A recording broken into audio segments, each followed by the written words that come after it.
मेरे ब्लॉग की शुरुआत हो रही है श्री बद्रीनाथ धाम से। पंच बद्री की आपको दर्शन करवाते हैं। श्री बद्री धाम के दर्शन हो चुके हैं और अंतिम बार मैं आपको श्री बद्री धाम के दर्शन करवाता हूँ। होंगे बैग को हमने बाइक पे असेंबल कर दिया है। अपनी यात्रा की शुरुआत करते हैं। कुछ इस प्रकार से पांडुकेश्वर गांव होंगे योग बद्री। 5 बद्रियों में से दूसरा बद्री मंदिर है। पंच बद्री में से हमारा तीसरा बद्री भविष्य बद्री। और जोशीमठ में है भगवान श्री नरसिंह का मंदिर। बद्री की जो डोली है वो 6 महीने इसी मंदिर में रहती है। और 4 मठों में से ये एक मठ। बाइक के हाल देखो गाइस, हमें वृद्ध बद्री के दर्शन हो चुके हैं। वृद्ध बद्री के नाम से सबसे पुराना बद्रीनाथ भी माना जाता है। गोपीनाथ मंदिर जो कि देवाधिदेव महादेव को समर्पित है। तो अब मैंने शीतकालीन में जो रुद्रनाथ की डोली है वो यहाँ रहे और यहाँ की होली बहुत ही मशहूर है। और यही गुड मॉर्निंग एवरीवन, एक नए खूबसूरत दिन की शुरुआत हो चुकी है और आज का ब्लॉग काफ़ी इंटरेस्टिंग होने वाला है। बेसिकली मेरी ब्लॉग की शुरुआत हो रही है श्री बद्रीनाथ धाम से, जो कि आप मेरे बैकग्राउंड में देख रहे होंगे भगवान बद्री विशाल का दिव्य और भव्य मंदिर, जो कि कुछ इस प्रकार से है। इसी के नीचे आप देख रहे होंगे अलकनंदा नदी, जो कि कल कल बह रही है। और इसी खूबसूरत लोकेशन से मेरे ब्लॉग की शुरुआत हो रही है। बेसिकली ये हमारा आज ट्रिप का तीसरा दिन है और आप ये देख रहे होंगे तीसरा एपिसोड। नर पर्वत जो कि ठीक हमारे सामने है और यहाँ पे आप ग्लेशियर को भी देख सकते हैं, जो कि कुछ इस प्रकार से है। और आज का मौसम कुछ इस प्रकार से है। बद्रीनाथ अभी बहुत ही क्लियर दिखाई दे रहा है। थोड़ी देर पहले बादल ही बादल छा रखे थे। के साथ आप देख रहे होंगे महाराज जी की कुटिया, जाके हमने स्टे किया था, जो कि आप सामने देख सकते हैं। और इसी के साथ आप नारायण पर्वत देख सकते हैं। तो ये नारायण पर्वत है और इसी के सामने आप देख सकते हैं जो कि माणा गांव है, जो कि ठीक इस प्रकार से सतोपन स्वर्गारोहणी व वसुधारा, जो कि हम पिछले ब्लॉग में आपने देखा होगा, जिनका रास्ता बद्रीनाथ से माणा गांव से आगे कुछ इस प्रकार से था। और इसी के साथ अभी हम निकल पड़े हैं बद्रीनाथ धाम से। एक बार श्री बद्री धाम के दर्शन करने के बाद अभी हमें अपनी यात्रा को शुरू करते हैं। पंच बद्री हैं उनको कंप्लीट करने वाले हैं। पंच बद्री में से बद्रीनाथ हमारा हो गया है। इसके बाद देखते हैं हम कौन कौन से पंच बद्री की आपको दर्शन करवाते हैं। तो गाइस बने रहें। अभी निकलते हैं बद्रीनाथ धाम की ओर। तभी हमने बद्रीनाथ मंदिर के लिए भोग ले लिया है, जो कि हम यहाँ पे चढ़ाने वाले हैं। इसी के साथ अभी जाते हैं बद्रीनाथ दर्शन करने। तो इसी के साथ श्री बद्री धाम के दर्शन हो चुके हैं और बहुत अच्छे से हमें दर्शन हो गए और मन को काफ़ी तसल्ली और सुकून मिला वहाँ दर्शन करके। जय श्री नारायण प्रभु की जय। तो कुछ इस प्रकार से आप बद्री धाम देख सकते हैं। लाइन बहुत ज़्यादा लगी थी, लेकिन हमारा नंबर लगभग आधा घंटे बाद आया। कुछ इस प्रकार आप देख सकते हैं बद्री धाम। आप अलकनंदा देख सकते हैं, जो कि ठीक बद्रीनाथ धाम के ठीक नीचे बह रही है कुछ। तो गाइस यहाँ पे काफ़ी टाइम हमारा लग चुका है, इसलिए ज़्यादा देर ना करते हुए अभी सीधा निकलते हैं, क्योंकि हमने अभी काफ़ी सफ़र जो है वो तय करना है। तो आज हम कौन सी जगह घुमाने वाले हैं सावन जी आप? आज हैं योग बद्री। हाँ जी। और भविष्य बद्री। हाँ। और उसके बाद जाएंगे हम जोशीमठ के बाद जाएंगे भगवान श्री वृद्ध बद्री के दर्शन करने। उसके बाद जाएंगे गोपीनाथ जी के दर्शन करने, गोपेश्वर। और दशहरा जाएंगे कर्णप्रयाग के बाद जाएंगे कल चांदपुरगढ़ी। इतनी चीज़ें हमें घूमना है, जल्दी में है। अभी फटाफट अपनी बाइक की ओर पहुँचते हैं। इसके बाद अपने सफ़र को फिर से कंटिन्यू करते हैं। जय प्रभु नारायण की। इसी के साथ एक बार अंतिम बार मैं आपको श्री बद्री धाम के दर्शन करवाता हूँ। बोलो बद्री विशाल लाल की जय। तो इसी के साथ अभी हम पहुंच गए हैं ऊपर, जो बद्रीनाथ से हल्का ऊपर पहुंच गए हैं। और यहीं पे हमने जो है अपनी KTM को पार कर रखा था, जो कि कुछ इस प्रकार से। और यहाँ से जाता है श्री बद्री धाम का रास्ता। तो अपनी फटाफट KTM को स्टार्ट और वार्म अप पे डालते हैं। उसके बाद बैग को असेंबल करेंगे, उसके बाद निकलेंगे सीधा अपनी सफ़र की ओर। तो इसी के साथ आप देख रहे होंगे बैग को हमने बाइक पे असेंबल कर दिया है। और जो बाइक का रेन कवर था वो अपने बाइक की सीट पे बिठा दिया, क्योंकि इसकी सीट काफ़ी हार्ड है, जिसकी वजह से हमें काफ़ी दिक्कत हो रही थी। तो आज काफ़ी कंफर्टेबल होने वाला है पहले के मुताबिक। और बैग हमने कुछ इस प्रकार से बांध दिया है और अपनी राइड को फिर से स्टार्ट करते हैं। तो इसी के साथ अपनी यात्रा की शुरुआत करते हैं। बोलो बद्री विशाल लाल की जय हो। जय हो।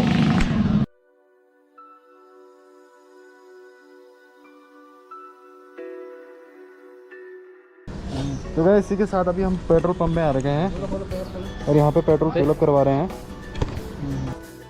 बद्रीनाथ से निकलते हुए हम दूसरे बद्री यानी कि योग बद्री जाने वाले हैं, जो कि मात्र यहाँ से 15 या 20 किलोमीटर की दूरी पे है।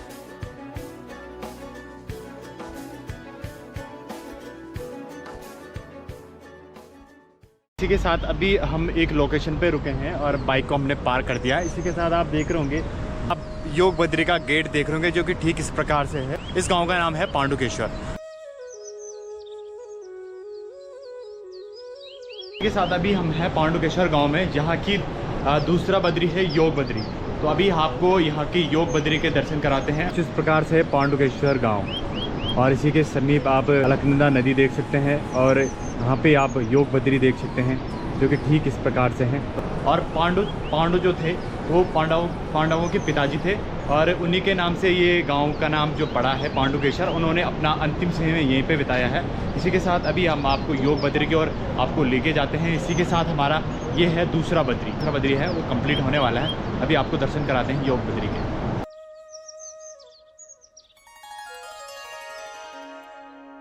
तो गाइस इसी के साथ आप देख रहे होंगे योग बद्री और इसी के बगल में आप देख रहे होंगे भगवान श्री कृष्ण का मंदिर। जो मंदिर 9वीं सदी के हैं और भगवान योग बद्री का मंदिर भगवान श्री विष्णु को समर्पित है।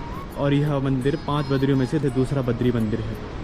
और यह मंदिर कत्यूरियों राजवंश के राजाओं द्वारा बनाया गया था। और अभी हमने योग बद्री श्री बद्री नारायण के दर्शन कर दिए हैं, मंदिर से बाहर आ गए हैं और आप लोकेशन देख सकते हैं कितनी सुंदर है। इसी के साथ आप ऊपर के पहाड़ देख सकते हैं जो कि बहुत ही विशालकाय पहाड़ हैं और पर्वत हैं जो कि कुछ इस प्रकार से हैं। और ये आप देख सकते हैं, प्रांगण देख सकते हैं जो कि कुछ इस प्रकार से हैं। यहाँ योग बद्री में अच्छे से दर्शन हो गए हैं। अभी दर्शन करने के बाद हमें निकलते हैं क्योंकि हमें अभी हमारे 3 बद्री और रह रखे हैं। तो अभी अपने सफ़र को फिर से कंटिन्यू करते हैं। इसी के साथ जय बद्री विशाल। और योग बद्री भगवान श्री नारायण के दर्शन करने के बाद हमने अपने सफ़र को शुरू किया और रास्ते में हमारे साथ काफ़ी लोग मिले जो कि इस यात्रा में शामिल हो रहे थे और बद्रीनाथ दर्शन कर रहे थे। और गाइस जो रोड है, रोड के तो बहुत बुरे हाल हैं। आप देख सकते हैं कितनी दिक्कतें हो रही थी। और तो अभी हम जोशीमठ पहुंच चुके हैं और जोशीमठ से हम निकलने वाले हैं तपोवन। और तपोवन से मात्र 13 किलोमीटर की दूरी पे है भविष्य बद्री।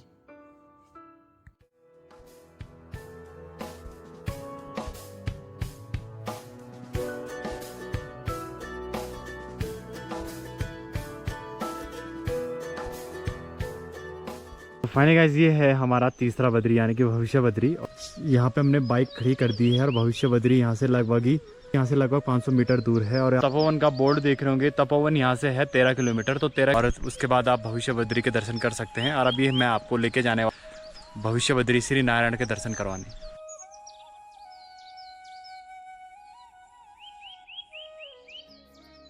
इसी के साथ 5 बद्री में से हमारा तीसरा बद्री भविष्य बद्री।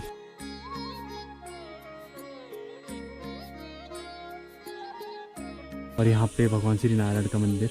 अभी मंदिर में दर्शन करने जाते हैं और आपको भी दिव्य दर्शन करवाते हैं। तो इसी के साथ अभी हम भविष्य बद्री में आ गए हैं और हमने यहाँ के जो गर्भगृह हैं वहाँ के दर्शन कर दिए हैं भगवान श्री नारायण के। और इसी के साथ इस मंदिर की विशेषता बताएंगे विवेकानंद जी। ये जो है ये 5 बद्रियों में से एक बद्री है भविष्य बद्री। भविष्य शब्द से आपने तात्पर्य ले लिया होगा कि आने वाले समय को भविष्य कहते हैं। तो जो भविष्य में यहाँ पे भगवान के दर्शन हो पाएंगे। जो यहाँ पे शिला है उस शिला में धीरे धीरे भगवान की जो मूर्ति है वो आकार ले रही है। ऐसा माना जाता है कि भविष्य में यहीं पे बद्री विशाल भगवान के दर्शन हो पाएंगे। जोशीमठ में भगवान विष्णु की भगवान नरसिंह की जो मूर्ति है, ऐसा कहा जाता है कि जब उनका हाथ धीरे धीरे कमज़ोर हो रहा है, वो अगर टूट करके अलग हो जाएगा तो नर नारायण पर्वत आपस में मिलेंगे और बद्री विशाल जाना संभव नहीं हो पाएगा। और यहीं पे भविष्य में भगवान बद्री विशाल के दर्शन हो पाएंगे। सभी यहाँ से भविष्य बद्री से हमारे बहुत अच्छे दर्शन हो गए हैं।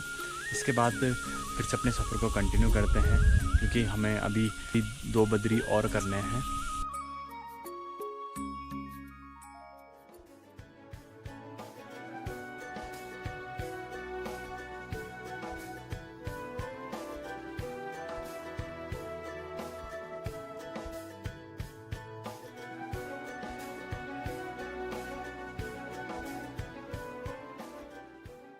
तो भाई इसके बाद अभी हम आए हैं जोशीमठ में और जोशीमठ में है भगवान श्री नरसिंह का मंदिर। तो अभी आपको नरसिंह मंदिर के भी दर्शन।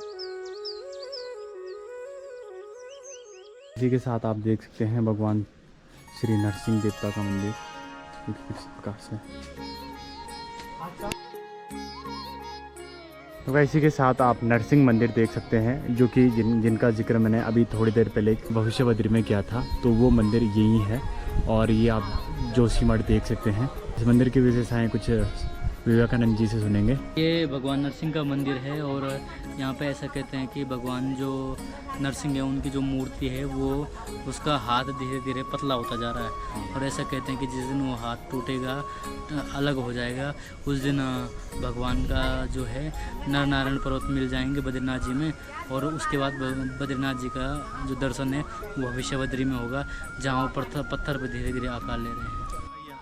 जो जोशीमठ है तो भगवान बद्री की जो डोली है वो 6 महीने इसी मंदिर में रहती है और 4 मठों में से ये एक मठ है जिसको ज्योतिर्मठ के नाम से जाना जाता है। तो गाइस कुछ इस प्रकार मान्यता है भगवान श्री नरसिंह मंदिर की। तो इसी के साथ अभी हम जा रहे हैं शंकराचार्य गद्दी, जो कि यहीं जोशीमठ में है।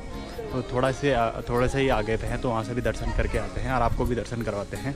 तो इसी के साथ आप अभी यहाँ पे श्री शंकराचार्य गद्दी देख सकते हैं, जो कि कुछ इस प्रकार से है। और यहाँ अंदर मैं आपको एक बार लेके जा रहा हूँ। ये जो गद्दी है ये शंकराचार्य जी की यहाँ पे गद्दी है और उनकी तपोस्थली भी रही है। ज्योतिर्मठ की स्थापना जो है वो आदि गुरु शंकराचार्य जी ने की है और ये जो है 4 मठों में से एक भी है। यहाँ पे नरसिंह मंदिर के बगल में आदि शंकराचार्य जी की गद्दी है। भगवान विष्णु की जो वो होती है छड़ी होती है और शंकराचार्य जी की जो गद्दी है वो यहाँ लाई जाती है डोली के माध्यम से और फिर वो ऊपर जाती है। यहाँ पे जो पहले शंकराचार्य थे, शंकराचार्य जी ने 4 मठों के लिए अपने 4 शिष्यों को रखा था। तो यहाँ पे जो उनके जो पहले शिष्य थे उनका नाम था त्रोटकाचार्य। तो त्रोटकाचार्य जी की गुफा ऊपर है, बहुत ऊपर है और वहीं पे जो शंकराचार्य हैं वर्तमान में वो विराजमान होते हैं। तो ये है उनकी गद्दी शंकराचार्य जी की, आप जरूर आइए दर्शन करें। तो इसी के साथ भगवान श्री नरसिंह देवता के मंदिर से हम निकल पड़े हैं।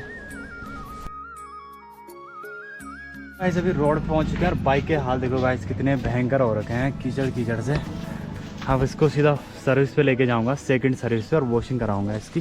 तो जल्दी फटाफट अपने सफ़र को कंटिन्यू करते हैं और निकलते हैं जोशीमठ से। तो गाइस अभी के टाइम पे भूख बहुत ज़्यादा लग चुकी है यार। अभी हम हैं जोशीमठ में और तो गाइस इसी के साथ इस वाले होटल में जा रहे हैं खाना खाने और यहाँ पे मैंने KTM को पार कर दिया है। चलते हैं खाना खाने। तो गाइस इसी के साथ हमारा खाना लग चुका है और खाने में है कढ़ी, सब्जी और दाल और रोटियाँ। तो खाना एंजॉय करने के बाद मिलते हैं आपको। गाइस हमारा अभी खाना हो चुका है, 3 बज चुके हैं और काफ़ी लेट हो गया था खाने में और भूख भी बहुत ज़्यादा लग गई थी। और अभी हमने यहाँ से खाना खा लिया। इसके बाद हम जाने वाले हैं वृद्ध बद्री, जो कि यहाँ से मात्र लगभग 20 या 25 किलोमीटर होने वाला है। आज के दिन अच्छा यह है कि आज के दिन बारिश नहीं हो रही है, क्योंकि बारिश होती तो हमें काफ़ी दिक्कत का सामना करना पड़ता। फिर भी बहुत सारी जगहों पर रोड के बहुत बुरे हाल, लैंडस्लाइड तो ना ही पूछो कि कितनी सारी जगहों पर लैंडस्लाइड हो रही थी। फिर भी हर जगह से हम बच के ही निकल रहे थे। और दूसरा टास्क ये था इन बाइक वालों से बचना, जो कि बहुत ज़्यादा रफ एंड टफ बाइक चला रहे थे। उसी के साथ वाटर क्रॉसिंग से पूरे जूते भीगना और बहुत सारी चीज़ें मूवमेंट करना। ये मेरा फर्स्ट इतना एक्सपीरियंस रहा अपनी KTM के साथ। तो गाइस अभी जोशीमठ से अभी हम पहुंच गए हैं इस लोकेशन पे और यहाँ पे इस लोकेशन का नाम तो मुझे पता नहीं है, लेकिन मैंने बाइक यहाँ पे पार्क कर दी है। और इसके बाद मैं आपको लेके जाने वाला हूँ चौथे बद्री, यानी कि वृद्ध बद्री। तो अभी चौथे बद्री में लेके जाने वाला, तो कैसा है, कैसा मंदिर है, किस प्रकार है, तो आपको भी दर्शन करवाएंगे। तो इसी के साथ बढ़ते हैं वृद्ध बद्री की ओर।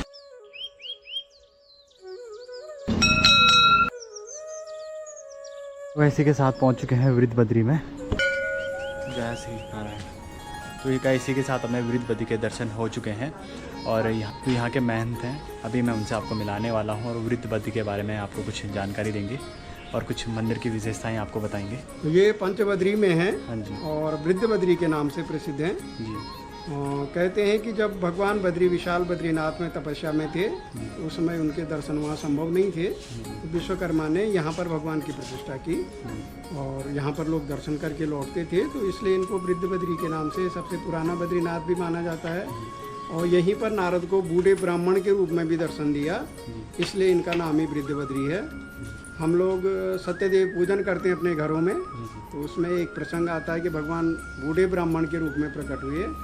तो भारत में कहीं भी भगवान नारायण का बूढ़ा स्वरूप नहीं है, वो यहाँ पर हैं और इसीलिए वृद्ध बद्री इनको कहते हैं। वैसे कुछ इस प्रकार यहाँ मंदिर की कुछ विशेषताएँ थी जो कि यहाँ के महंत जी ने बताई, और ज़्यादा टाइम नहीं ले सकते क्योंकि हमें अभी कर्णप्रयाग भी जाना है और उसके साथ गोपीनाथ मंदिर का भी हमारा अभी प्लान है, तो इसलिए हम थोड़ा जल्दी में हैं। तो कुछ इस प्रकार है वृद्ध बद्री, और इसी के साथ हमारे पूरे 4 बद्री जो हैं वो कंप्लीट हो चुके हैं। तो गाइस अब हमारा सिर्फ एक बद्री रह रखा है जो कि आदि बद्री है। उसके बाद हमारे 5 बद्री जो हैं वो कंप्लीट हो जाएंगे, और हमारी जो ये यात्रा है और ये जो आप ब्लॉग देख रहे होंगे कंटिन्यू एपिसोड वाइज, तो यहीं पे एंड हो जाएंगे। तो अभी आपको लेके चलते हैं कर्णप्रयाग की नगरी में।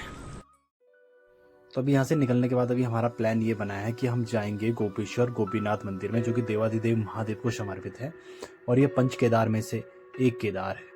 और इसी जगह पे भगवान रुद्रनाथ की डोली 6 महीने शीतकालीन यहीं रहती है।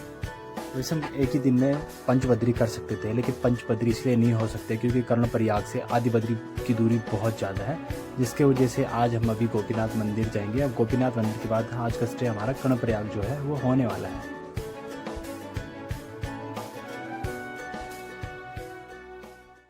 तो गाइस इसी के साथ अभी हम गोपेश्वर पहुंच चुके हैं, और यहाँ पे भगवान गोपीनाथ का मंदिर जो अभी मैं आपको दिखाने वाला हूँ। गोपीनाथ मंदिर जो कुछ इस प्रकार से है, बहुत ही शानदार। इसी के साथ अभी चलते हैं मंदिर की ओर।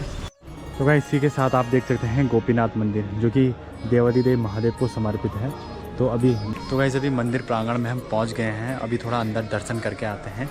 तो इसी के साथ अभी हम गोपीनाथ मंदिर से दर्शन करके आ गए हैं, और आगे की जानकारी मंदिर की विवेकानंद जी आपको देने वाले हैं। मंदिर को श्री गोपेश्वर महादेव के नाम से जाना जाता है, इसको रुद्रनाथ के नाम से भी जाना जाता है। कत्यूरी जो शासक हुए हैं उन्होंने उत्तराखंड को बहुत बड़े उपहार दिए हैं। इतने बड़े भव्य मंदिर, इतने सुंदर सुसज्जित मंदिर उन्होंने दिए हैं। ये जो मंदिर है ये भगवान शिव को समर्पित है, और कत्यूरी शैली का ये बहुत बड़ा उदाहरण है।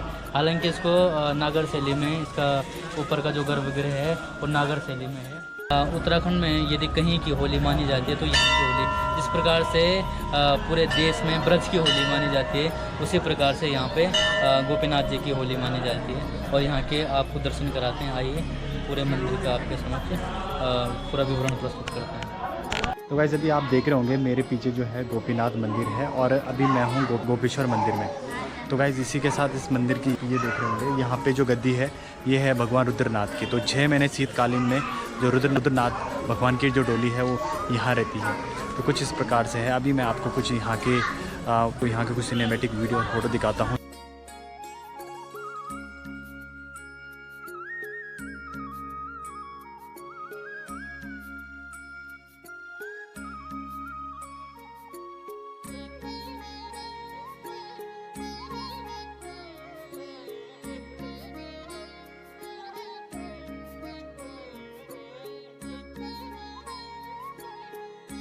तो गाइस अभी मैं उसी चौक में हूँ जो कि गोपीनाथ मंदिर के ठीक इस साइड देख सकते हैं, और यहाँ की होली बहुत ही मशहूर है, और यहीं पे जो वो होली है वो धूमधाम से मनाई जाती है।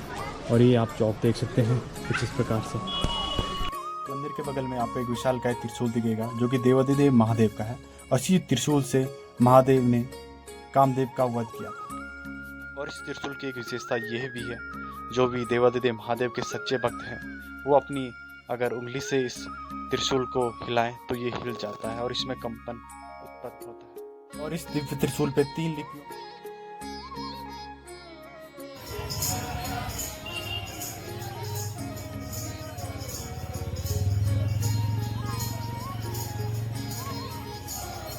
तो इसी के साथ गोपीनाथ मंदिर से हम बाहर आ गए, और बहुत अच्छे से हमें दर्शन हो गए हैं। और इसी के साथ जो कुछ मंदिर की विशेषताएं थी जो कि विवेकानंद जी ने आपने बताई, और कुछ आपने ऑडियो सुनी होगी, कुछ इस प्रकार थी। तो इसी के साथ ज़्यादा लेट ना करते हुए अभी हमें कर्णप्रयाग तक जाना है। शायद आज का स्टे हमारा कर्णप्रयाग ही होने वाला है, तो जल्दी निकलने की कोशिश करते हैं क्योंकि सनसाइड हो चुकी है और रात ही पड़ चुकी है। तो जल्दी से अपनी बाइक को स्टार्ट करके सीधा निकलते हैं कर्णप्रयाग की ओर। तो भाई इसी के साथ हमारे भाई मिले हैं दीप जी, और भाई जी आपका नाम? अभिषेक। और जो कि यही के हैं चलो ठीक है, इसी के साथ bye bye. Okay bye. Hi hi hi welcome. तो नहीं रहो यार पर ठीक है अगली बार नेक्स्ट टाइम पक्का। ओके। तो गाइस इसी के साथ अभी हम कर्णप्रयाग पहुंच गए हैं और रास्ते में बहुत ज़्यादा बारिश हुई जिसकी वजह से मैं ब्लॉग कंटिन्यू नहीं कर पाया। अभी जो है कि हम कर्णप्रयाग पहुंच गए हैं और इसी के साथ अभी मेरे ब्लॉग की एंडिंग भी हो रही है। तो आई होप गाइस आपको ब्लॉग काफ़ी पसंद आया होगा। पसंद आए तो लाइक करें, कमेंट्स करें, शेयर करें। अगर मेरे यूट्यूब चैनल में नए हैं तो मेरे चैनल को सब्सक्राइब जरूर करें। Thank you for watching.